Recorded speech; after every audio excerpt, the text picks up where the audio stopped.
one of the things you mentioned to me a while ago was truly one of the most beautiful things that changed how I became an activist. Sorry, I'm getting teary. This is a very emotional moment. But we were on a phone call and before the Pride event last year, which you organized, and you mentioned to me that as a gay man, I can take off my rainbows. And if I don't want people to know I'm gay for the day, I have that option. And I can pass as a straight man. Whereas for a transgender person, they don't have that option. And immediately my mind went to a trans person in the bathroom, or in their bedroom. And it was the one safe place in my life where I could be gay and I didn't have to hide that part from me anymore and hide it from my family. Whereas for a trans person, they look down and they don't see the right parts. And it makes me tear up because that feeling must be just terrifying for a young kid, especially. And let alone the transphobia that they're bound to see online or elsewhere in the world. They have enough internal problems to face with that. And so do you feel like there are certain times when a trans person has to hide their gender? And if so, how do you go about hiding who you are? Wow. I know that's hard. That is question. That's a deep question, and again, I have to say that I play every scenario like you're always having to adapt to the environment around you. There are times, I won't lie, where I see a credible threat around me whereas, you know what, I have no recourse but then to just try to dash and hide. But for the most part, I feel that I may have assimilated, well enough into society where people don't clock me or read me or anything, where I feel secure and confident about myself. Again, I'll keep on going back to that word, confidence in yourself and knowing who you are. And it is a process. It's nothing that's going to happen overnight, knowing who you are and standing up straight and just, facing your demons. Sometimes you have to do that. You can't dash and hide like sometimes I've done up at Boscov's when I worked, for them. It's scary. You never know how people are going to react. So again, it is knowing your environment, the environment that you're in, and knowing yourself and your capabilities, your limitations, and keeping confident. Beautiful answer. And truly, I just want to take a quick moment because the words you said to me in that phone call way back in the day, I considered myself an ally of the trans community for a long time, but that's when I really started, especially on the show, diving into let's cover this, because this is, I never thought about that side of things of you don't have any safe space where you can go to hide. And that changed everything for me, truly. So I want to thank you for that. But with body transitions, let's transition our conversation into the medical side of things. And we've touched on it before in the interview, but one of the things that kids especially would have the question on where, with medically transition, a lot of it is diagnosed and a lot of it is determined by a therapist. Correct. And so where do people go to find one of these gender therapists, and what do you even search for? Well, I would look under endocrinology to start. It's just that word. See who's in your area. It just happens to be that when I moved back here from Southern California, there were still no endocrinologist that dealt with trans issues within 100 miles of this area. So you had to be prepared to, go way out of town. It's gotten easier in quite recent years. LVHN down in Allentown has a gender center now, which is perfect. I mean, that's only a 45-minute drive to get there to that facility. And it's lovely to have an endocrinologist, on staff, somebody who understands the trans phenomenon, that the transitional phases. I would also, well, before taking that step, you're right. You must get a letter of recommendation from a certified psychologist. That's a process that's going to take at the very least 6 months to 8 months to evaluate you. That's, again, going back to expenses. Let's add that in. In my case, it was covered by insurance. It may be covered by your insurance as well. So I was able to have those sessions, and within 6 months, I had the therapist writing me a letter to my primary care doctor asking for recommendations for an endocrinologist for me. So it is a process. Everything's a process. And like I said, and when you're transitioning, the Harry Benjamin standards of care are still in play. So the rule there is 2 years living in that was 4, but I meant 2, in your perceived gender, living a solid 2 years, 24/7. And then if you choose to go the gender confirming surgery route, you're covered. According to Dr. Harry Benjamin's standards, you're good to go. I mean, if you can live solid 2 years in your new gender, you will get that letter to then go on to the next step. Not everybody goes to it, but that's up to you. It's an individual thing. If you feel that you can live your life with, what you were brought into the world with, a lot of people do. And like you brought that up earlier about the various stages of transitioning. Some people choose not to go under the knife. Others, it's a do or die situation. So that balance. With the psychologist, is that just any psychologist that you can find in your area, or is it a specific one that you have to find? Well, it would be more specific in the way of behavioral psychology. Yeah. Okay. Yeah. And I, like I mentioned to you earlier off camera, things have evolved to a point where it's getting, streamlined down to having a friend, a new friend since Pride, somebody who is a psychologist dealing specifically in the transgender world. So now you might be able to look for them specifically. But for me, I was I went in looking for behavioral psychology, female. I just, because it always seemed to me that, the females have a more understanding ear. And I felt comfortable talking to, because that's who I related to. I could talk like, more comfortably and more out and direct to another female, because that's just the way I was wired. And when we talk about this, like after the point of finding a psychologist, which again, 6 months, it's a long process, and it adds to the cost if insurance doesn't cover it. We hear about these gender programs in hospitals, and you mentioned the one sort of near us, but where do you go about finding those programs? Are there a lot more than there used to be back in the day, or how easy it is to find them? Yeah, I believe that they're easier to find these days with the wealth of information that's out there on the internet. And there are organizations locally, as a chapter in Harrisburg, chapter in Allentown,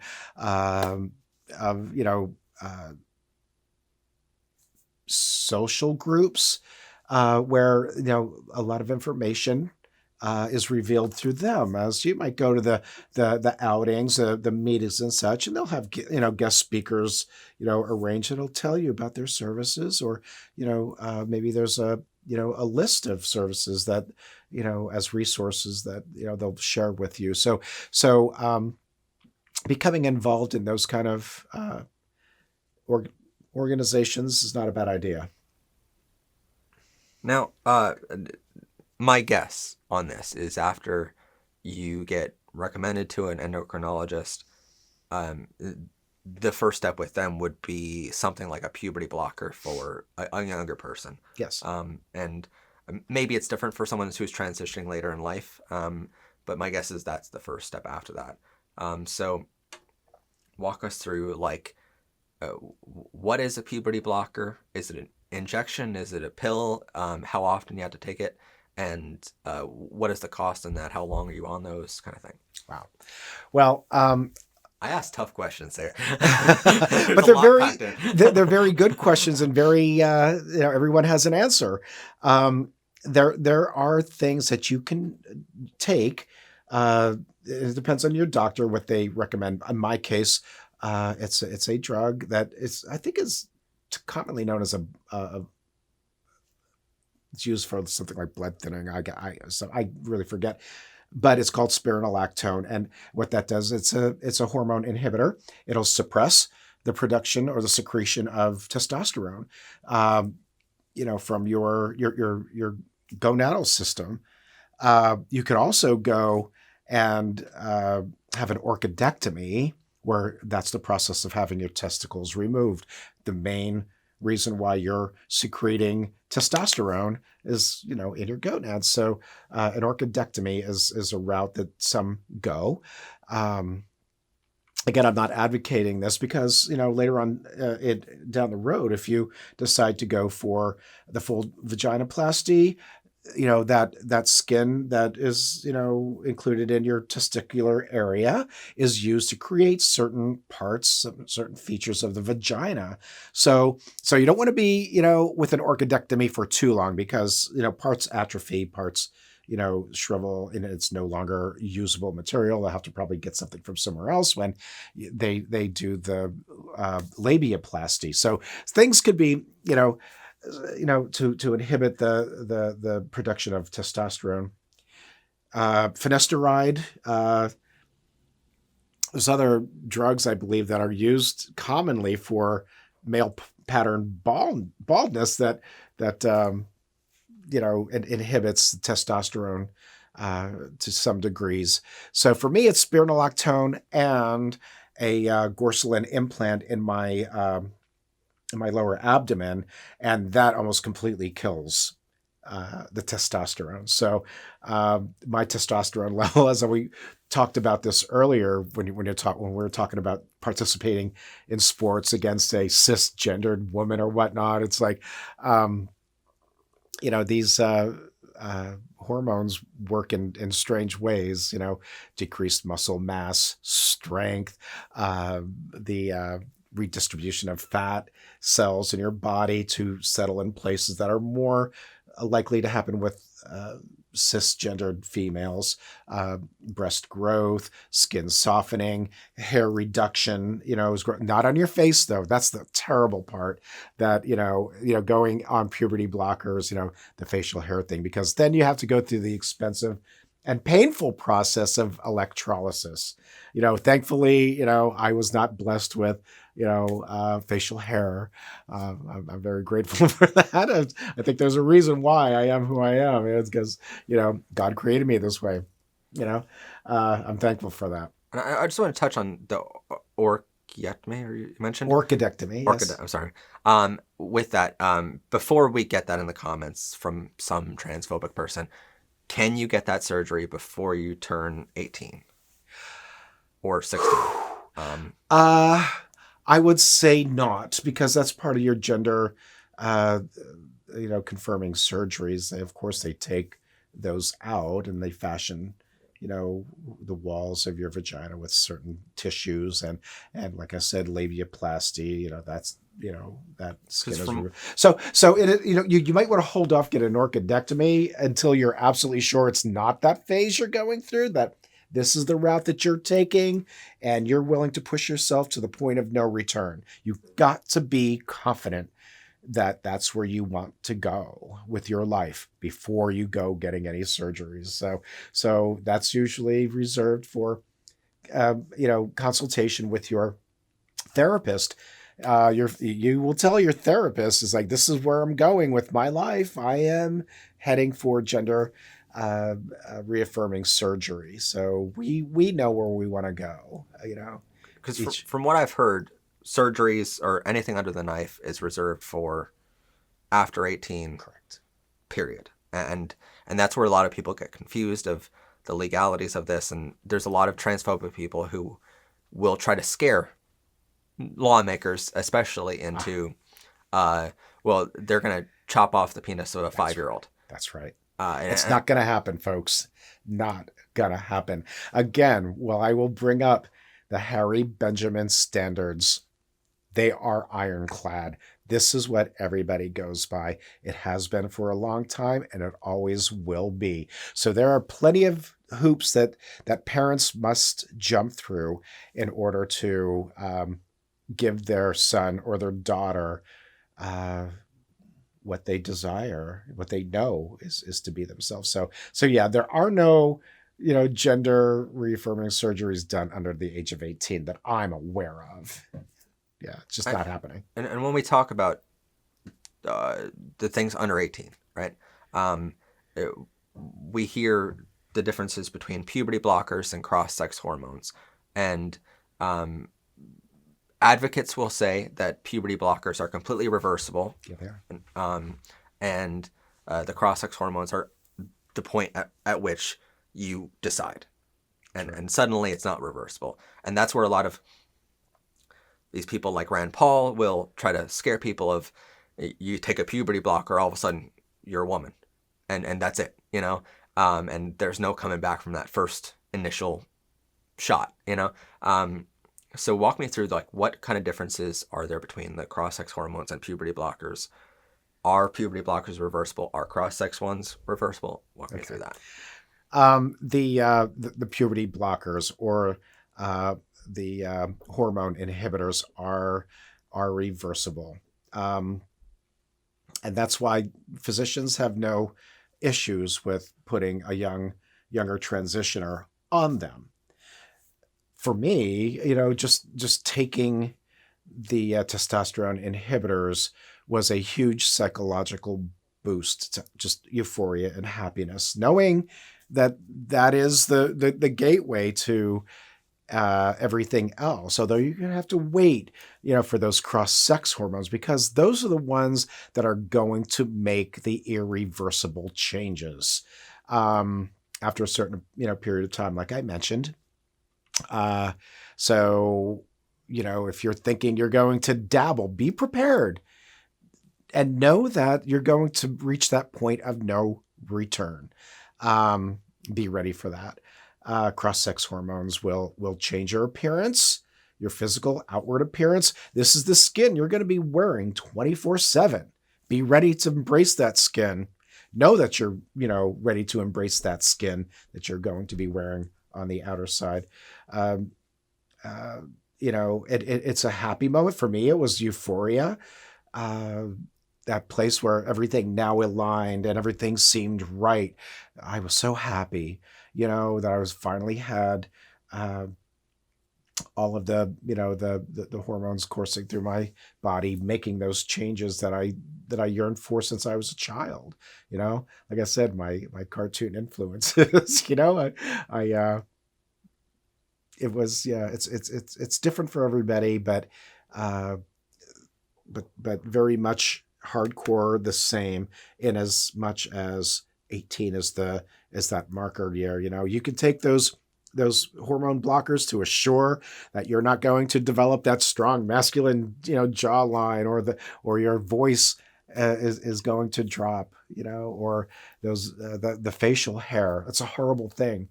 If you want to be a girl and you start seeing, little bits of mustache or chin hair, starting to sprout, you don't want that to happen. So yeah, be mindful.